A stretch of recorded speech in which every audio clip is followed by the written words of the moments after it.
तीन कृषि कानूनों की वापसी के बाद किसान नेता गुरनाम सिंह चड़ूनी आज पहली बार अंबाला पहुंचे।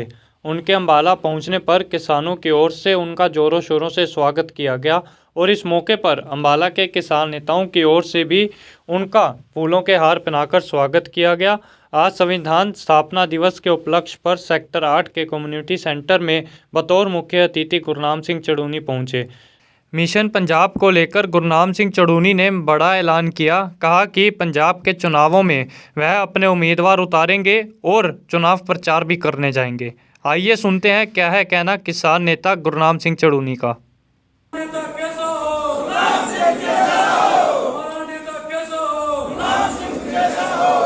हरियाणा का शेर जिंदाबाद, हरियाणा का शेर जिंदाबाद, हरियाणा का शेर जिंदाबाद, गुरनाम सिंह चड़ूनी जिंदाबाद, गुरनाम सिंह चड़ूनी जिंदाबाद। आज की सभा की आयोजक बहन कांतावली जी,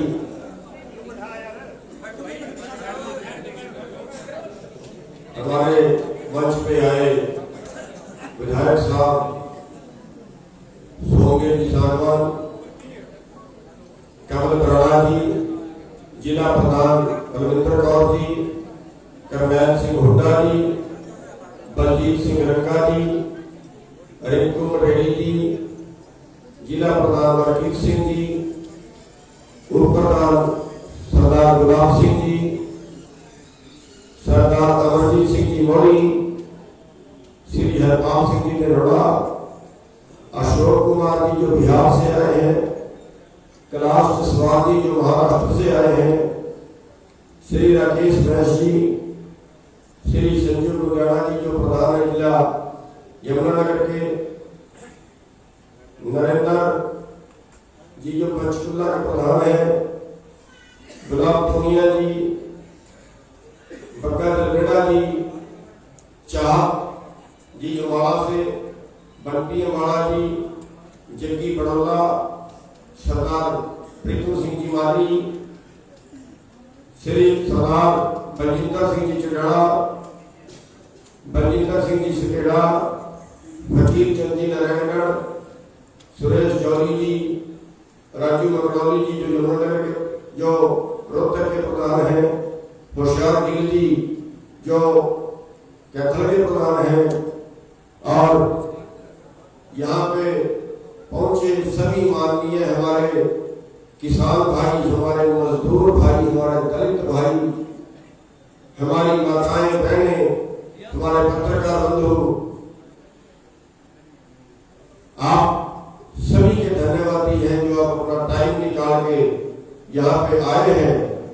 और कल छोटूराम जयंती थी और 26 तारीख को कल को संविधान दिवस है, तो आज हम 25 तारीख को जो एक साल इस आंदोलन को पूरा हो रहा है, आज हम सभी यहाँ पे अपना भाईचारा बनाने के लिए, किसान और मजदूर के बीच का भेद मिटाने के लिए हम दलित और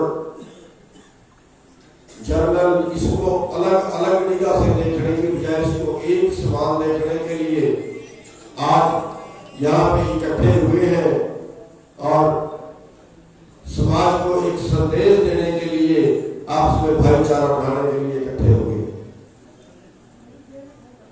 मैं अपना भाषण शुरू करूं उसके पहले हमें अपने शहीदों को याद करना चाहिए जो 700 से ज्यादा लोग हमारे लिए कुर्बानियां दे चुके हैं, अपने जान में न्यौछावर कर चुके हैं। हम सबसे पहले उनको श्रद्धांजलि देंगे और अनुरोध करेंगे कि सभी भाई 1 मिनट के लिए खड़े होके मौन व्रत रखें, उसके बाद हम अपनी बात शुरू करेंगे।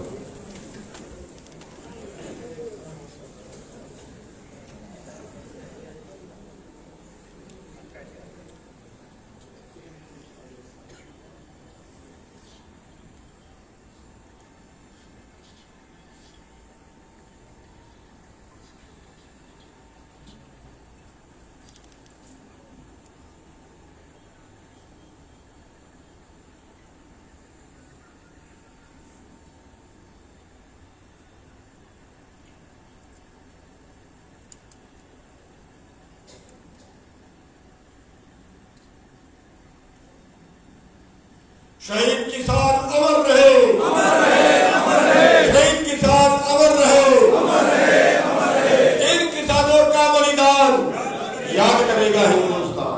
इन किसानों का बलिदान याद करेगा हिंदुस्तान। इन किसानों का बलिदान याद करेगा हिंदुस्तान। सभी भाइयों का स्थान ग्रहण करें।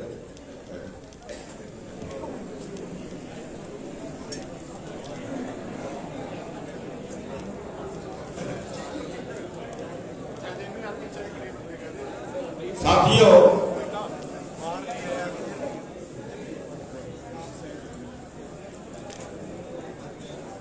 हमारी बेनती है कि जो बाहर भाई खड़े वो भी आ जाए। सभी आप सुनोगे तो भाईचारा बढ़ेगा। क्यों लड़ रहे हैं, क्या हमारा मकसद है।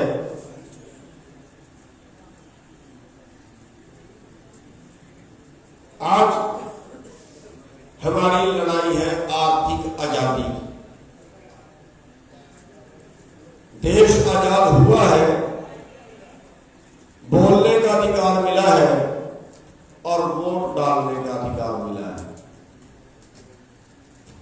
लेकिन आर्थिक तौर पे हम जिस तरह से गुलाम हुए हैं वो एक बहुत चिंता का विषय है।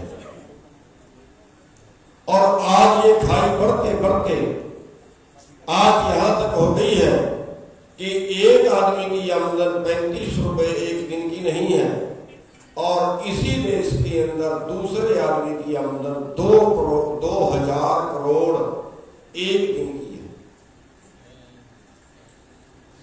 खाई का अंदाजा नहीं लगा सकते आप लोग। अगर एक परिवार की आमदन गरीबों में बांट दी जाए, रोज की आमदन रोज बांट दी जाए, तो इस भारत देश के अंदर एक भी आदमी भूख से नहीं मरेगा। एक भी आदमी भूख से नहीं मरेगा। और आज इस देश के अंदर 20 करोड़ लोग ऐसे हैं जो 2 वक्त की रोटी से मोहताज हैं। और इतनी गंभीर हालत होने के बावजूद हम आज भी जातियों और धर्मों में बटे। हमें आज भी बुखार चढ़ जाता है जातियों का, हमें आज भी बुखार चढ़ जाता है धर्मों का। आज भी हम धर्म और जाति के नाम पे हजारों हजार कत्ल कर डालते हैं, हजारों हजार कत्ल कर डालते हैं। आपस में इतना बैर, इतनी दुश्मनी हो जाती है जैसे कहीं दूसरे ग्रह से आए। आज हमारी लड़ाई पेट की है। अरे पेट तो सबका है, सबका है। वो दलित का भी है, वो ब्राह्मण का भी है, और पेट सबका खाना मांगता है। एक आदमी उदाहरण दे रहा था, उसने अपना काम बनाने के लिए लेबर लगाई हुई थी और वहां पे 2 औरतें लड़ रही हैं। दूसरे प्रदेश की औरतें वहां पे काम के लिए आई हुई थी और वो आपस में लड़ रही हैं। तो वो मालिक जो था वो वहां चला गया और उसने कहा, जाकर देखा कि कसूर किसका है। तो उसने एक औरत से कहा कि तेरा कसूर है, तुम माफी मांग ले, इससे क्या बात होगी, क्यों झगड़ क्यों रही। दोनों मजदूरी करने के लिए आई है, तुम माफी मांग ले इससे। वो दूसरी कहती है, क्यों, मैं इससे क्यों माफी मांग लूं, ये मेरे से छोटी जाति की है, मैं बड़ी जाति की हूं, मैं इससे माफी क्यों मांग लूं। यानी दोनों औरतें दूसरे प्रदेश से हरियाणा के अंदर मजदूरी करने आई हुई हैं। दोनों झोपड़ी में रह रही हैं, टेंट में रह रही हैं, और उनमें भी जातिवाद इतना है कि मैं इस जाति की हूं, मैं उस जाति की हूं। उनमें भी जातिवाद है। कहां तक पहुंच गया जातिवाद। एक आदमी ने बड़ा अच्छा उदाहरण दिया कि बाजरे की खिचड़ी में अगर दूध मिलाए तो मेल नहीं खाता। लेकिन अगर बाजरे की खिचड़ी में लस्सी मिलाए तो बड़ा मेल खाती है। क्यों? क्योंकि बाजरा मुसर के नीचे कुटा है, लस्सी मधानी के नीचे पिटी है। अगर हम कुटे पिटे लोग जो है वो एक जगह हो जाए तो मेल खाता है, भाईचारा बढ़ता है। क्योंकि हमारा शोषण किसने किया, हमारा दुश्मन कौन है, नफरत किससे होनी चाहिए? नफरत किससे होनी चाहिए? नफरत उनसे होनी चाहिए जो एक ही आदमी 1 करोड़ लोगों के हिस्से की कमाई को खा गया। एक ही आदमी 1 करोड़ लोगों के हिस्से की आमदन को खा गया और अब भी उसका पेट नहीं भरा है। हमारी लड़ाई तो उससे होनी चाहिए, हमें नफरत तो उससे होनी चाहिए। लेकिन आज उन लोगों को दमतावे चाहते हैं और आपसे फिर लड़ रहे हैं। और अगर हम इसी तरह से लड़े तो शायद नहीं हो गया है कि हमारी जिंदगियां खतरे में पड़ गई, हमारी जिंदगियां खतरे में पड़ गई है क्योंकि हम पूंजीवाद के विरुद्ध नहीं लड़ रहे। और आज हाथ ये है, अगर आपको 20 लाख रुपए का महंगा इलाज कराना पड़ जाए तो कितने लोग कराने के लिए समर्थ हैं? शायद कोई बिरला होगा और कराएगा भी। जिसके पास कोई जमीन का खूब होगा तो बेच के करा लेगा, और जिस भाई के पास जमीन का खूब नहीं है और उसका मकान भी 2 लाख रुपए से ज्यादा का नहीं है, अगर उस भाई के परिवार से कोई बीमार हो जाए और 20 लाख रुपए का खर्चा हो तो फिर परमात्मा को क्या होगा, इलाज तो नहीं करा सकता। कहाँ छोड़ दिया हमें? कौन सा देश बन गया ये? इसी देश के अंदर एक खरबपति है और वो मंत्री है, वो एमएलए है, उसके परिवार से कोई बीमार होता है और 5 करोड़ का खर्चा उस पर आता है, अमेरिका में जाके इलाज कराता है, तो 5 करोड़ का खर्चा भी सरकार के खाते से जाएगा।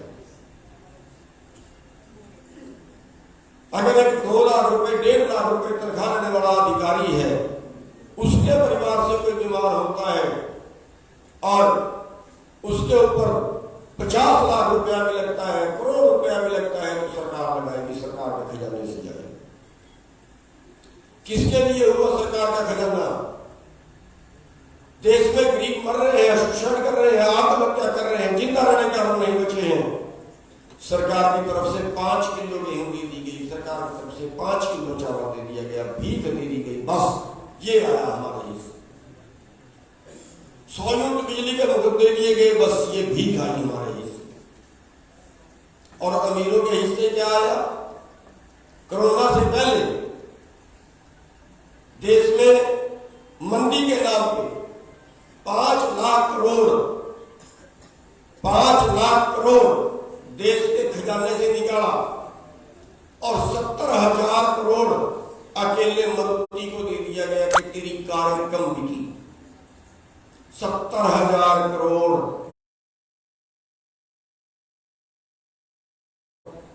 उनको बचाने के लिए, मृत्यु को बचाने के लिए दे दिया गया, भूखे को बचाने के लिए नहीं देंगे, बीमार को बचाने के लिए नहीं देंगे।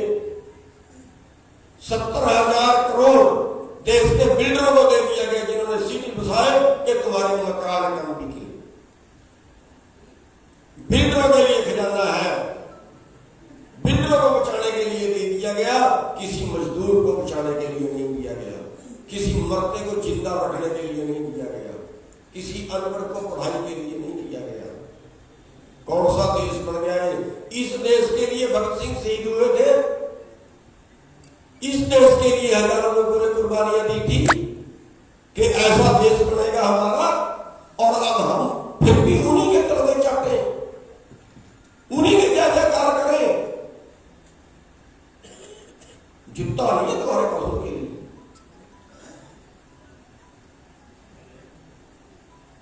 वो मॉडर्न डाकू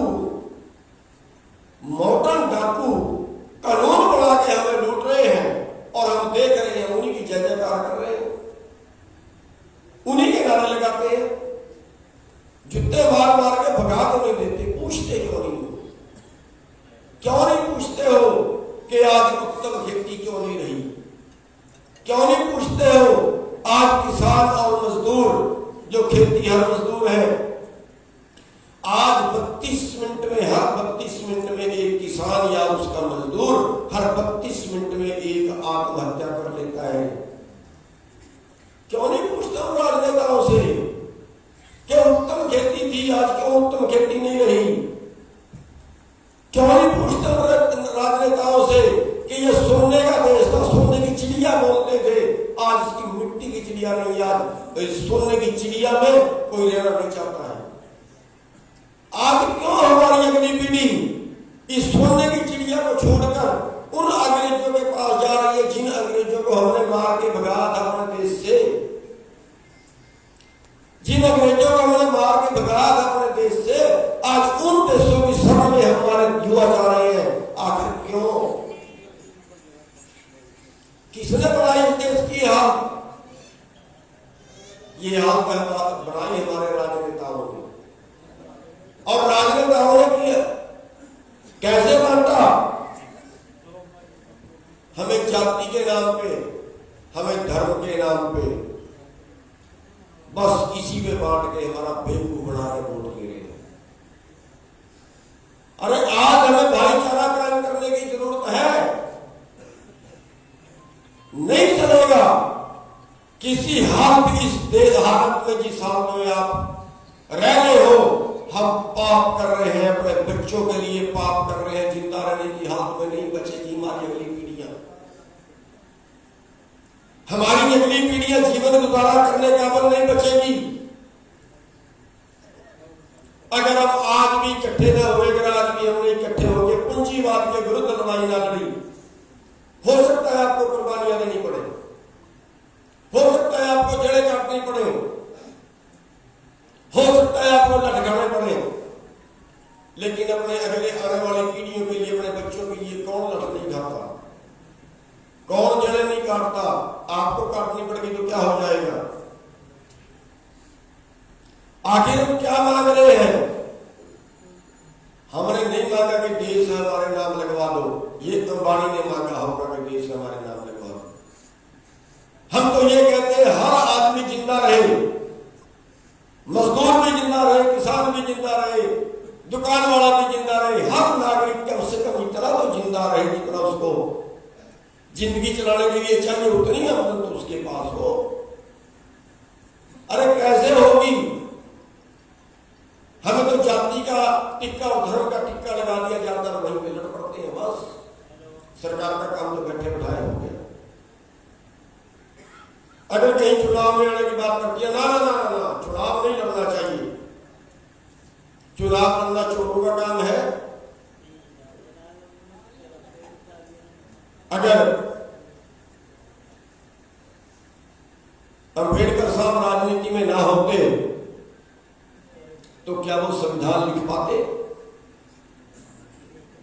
अगर सर छोटूराम राजनीति में ना होते तो क्या आपके पक्ष के इतने कानून बनवा पाते? अरे चाणक्य ने कहा है कि अगर अच्छे लोग राजनीति से भागेंगे तो बुरे लोग आपके ऊपर राज करेंगे। गुरु गोविंद सिंह जी ने, उनसे बड़ा तो कोई ज्यादा नहीं हो सकता, गुरु गोविंद सिंह जी ने कहा है राज बिना नहीं धर्म चले हैं, धर्म बिना सब दले दले हैं। आज हरमंदिर साहब के अंदर दो निषाद साहब हैं, एक मीरी का, एक पीरी का, दो निषाद साहब है, एक धर्म का, एक राजनीति का। और हम कहते हैं राजनीति नहीं करेंगे, फिर कौन करेगा? वही लोग करेंगे जो आपको लूट रहे हैं, और अगर आप आवाज उठाते हैं फिर वो कूट रहे हैं। आज 1 साल से बैठे हैं, 3 कानून बनाए और आपका 15 लाख करोड़ का बिजनेस कारपोरेट के हवाले कर दिया। किसने? राजनेताओं ने 15 लाख करोड़ का बिजनेस कारपोरेट को दे दिया, और पूरे देश की रोटी चंद कंपनियों के हाथ में होगी, पूरे देश का अनाज चंद कंपनियां खरीदेगी, दाल और खाने वाले तेल चंद कंपनियां खरीदेगी, अपने पास रखेंगी और फिर पूरा देश उनसे खरीद के खाएगा। हम कहते हैं केवल किसान का आंदोलन है, किसान लूटेगा बेच देगा, और जो खरीदने वाले हैं ना, जो बिना जमीन वाले हैं, चाहे वो मजदूर है, चाहे वो दुकान वाले हैं, चाहे वो शहर वाले हैं, सबको उनसे खरीद के खाना पड़ेगा ना। और फिर आपको पता है 200 रुपये किलो दाल बेची थी, अडानी उन्हीं में शामिल था, दाल ब्लैक करने वाला लोग सब ब्लैक करेंगे तो कौन, कितने लोग और भूख से मरेंगे? कौन मरेंगे? जो सबसे गरीब है। असली ये आंदोलन सबसे गरीबों का है, असली ये आंदोलन है ही मजदूरों और किसानों और छोटे दुकानदारों के लिए, जो जिनकी जिंदगी जीना दुर्भर है। असली ये उन्हीं सबका आंदोलन है। 3% लोगों की आमदन बढ़ी है, 97% लोगों की आमदन कम होगी। कौन बचाने आएगा इस देश को? कोई आसमान से नहीं टपकेगा, या फिर आप उम्मीद करते होंगे कि फिर दोबारा अंग्रेजों का राज आए, वो बचाएंगे। और अगर आप चाहते हैं कि दोबारा अंग्रेजों का राज ना आए, अपने देश के लोग इसको बचाएं। अगर आप चाहते हैं कि चांद से कोई ऐसी उम्मीद नहीं करते कि चांद से कोई आ गया, कोई टपकेगा यहाँ पर, वो इस देश को बचाएगा, तो साथियों आपको ये अपना देश बचाना पड़ेगा। हमें अपनी नफरतें मिटानी पड़ेगी, हमें अपने बीच की नफरतें मिटानी पड़ेगी, हमें एक मंच पे आना ही होगा। कोई रास्ता दूसरा आपके पास नहीं है। साथियों, आज आपके बीच आए हैं और मैं धन्यवादी हूं बहन जी का, जिन्होंने ये बहुत अच्छा कदम उठाया है कि हम इकट्ठे चले, दलित भाई और हमारे दूसरे भाई, हम एक ही जगह बैठे और आपके तो बहुत से सरदार हैं, याद करिए गुरु गोविंद सिंह जी को, याद करिए अपने सभी गुरुओं को, जिन्होंने जाति और धर्म, जाति और नफरत मिटाने के लिए, ऊंच नीच का भेद मिटाने के लिए सबने एक ही लंगर चलाया, एक ही लंगर में बैठ के सभी खाते हैं, एक ही पंक्ति में बैठ के सभी खाते हैं। यहां तक किया कि गुरु गोविंद सिंह जी ने अमृत छिकाया तो एक ही बाटे में सबको छिकाया। इससे ज्यादा और क्या उदाहरण हमारे सामने है?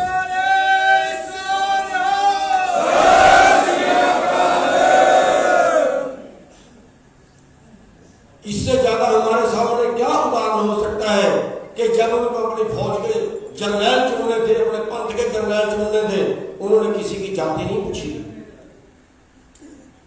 उन्होंने किसी की जाति नहीं पूछी थी, सिर्फ एक ही शर्त रखी थी कि सिर कौन दे सकता। और वो पूरी भीड़ से 5 लोग आए थे सिर देने के लिए, और 5 अलग अलग जातियों से थे, जो सिख धर्म का नेतृत्व कर रहे थे, अलग अलग जातियों से थे जिन्होंने सिख धर्म का नेतृत्व किया। और आज दुख की बात है कि हम पंजाब में जाते हैं, वहां भी जातियों के धर्म के नाम पे वोट है, वहां भी दलित और दूसरे के नाम पे वोट है। इससे ज्यादा उदाहरण हमारे सामने हमारे गुरु पीर क्या पेश कर सकते हैं? तो आज हम उस जाति के भेदभाव को मिटाते हुए आज हमारी जो कांतालिया जी हैं, उनको मैं अपनी छोटी बहन घोषित करता हूं।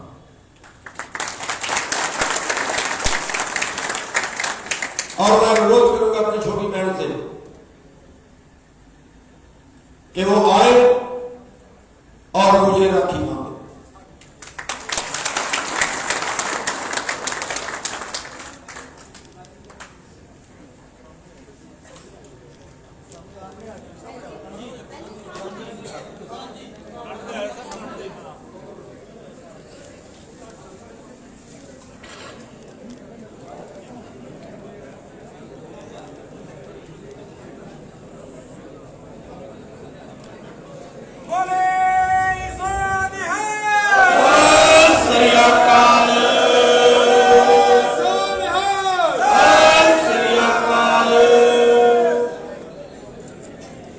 ये भाई बहन का पवित्र रिश्ता आज सरदार गुरनाम सिंह चढ़ूनी और बहन कांता लड़िया के बीच में बन गया है और हम परमपिता परमात्मा से यही आस करते हैं।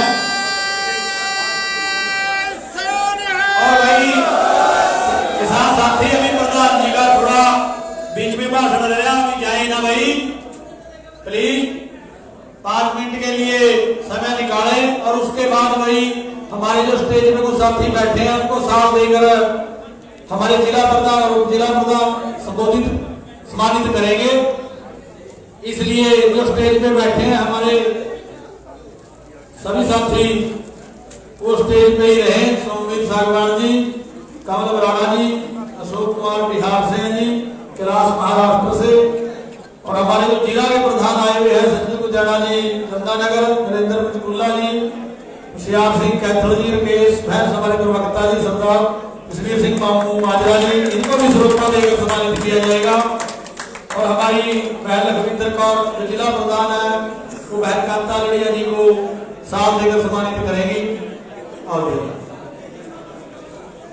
भाई मेरा बोलना तो नहीं बनता क्योंकि जब मुख्य अतिथि बोल रहे हो तो बीच में नहीं बोलना चाहिए, लेकिन बात ही कुछ ऐसी हो गई है कि मेरे हाथों से राखी बंधवा के जो भाई ने मुझे सम्मान दिया है, मेरे बड़े भाई सरदार गुरनाम सिंह चढ़ूनी जी ने, मैं आपको विश्वास दिलाती हूँ जनता के बीच में कि किसान मजदूर के हकों की रक्षा करने के लिए आप जो भी आदेश देंगे, आपकी ये छोटी बहन आपके विश्वास को हजारों गुना बढ़ाएगी, कहीं भी आपको नीचा नहीं देखने देगी। यही बस मैं संकल्प देती हूँ। ऊपर वाला गुरु महाराज आपको लंबी उम्र प्रदान करें, आप हमेशा स्वस्थ रहें, खुश रहें और ऐसे ही हमारे किसान मजदूर भाइयों की लड़ाई लड़ते रहें। आप सबका बहुत बहुत धन्यवाद।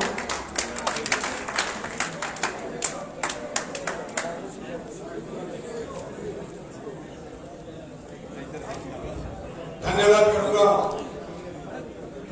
अपनी छोटी बहन कांता जी आंबिया जी का, जिन्होंने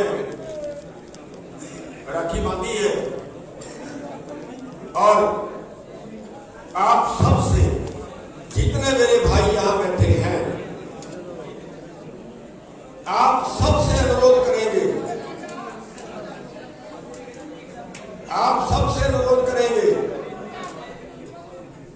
कि हमने आज के बाद अपने जातिवाद का भेदभाव मिटाना है और अब छोटे भाई और बड़े भाई की तरह रहेंगे।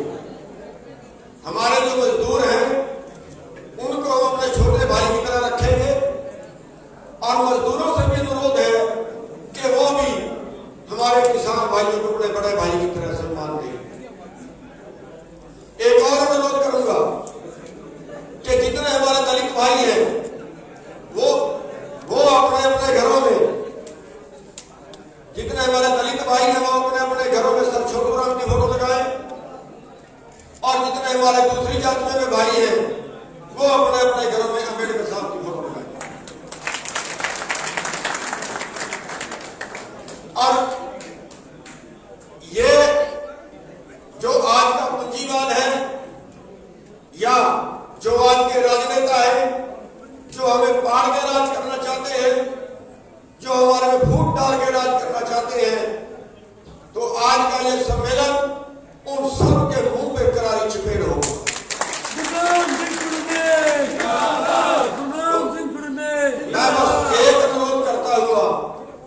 सभी किसान और मजदूर, दलित और जनरल, हमारा ये भेदभाव मिटा के हम सारे एक परिवार की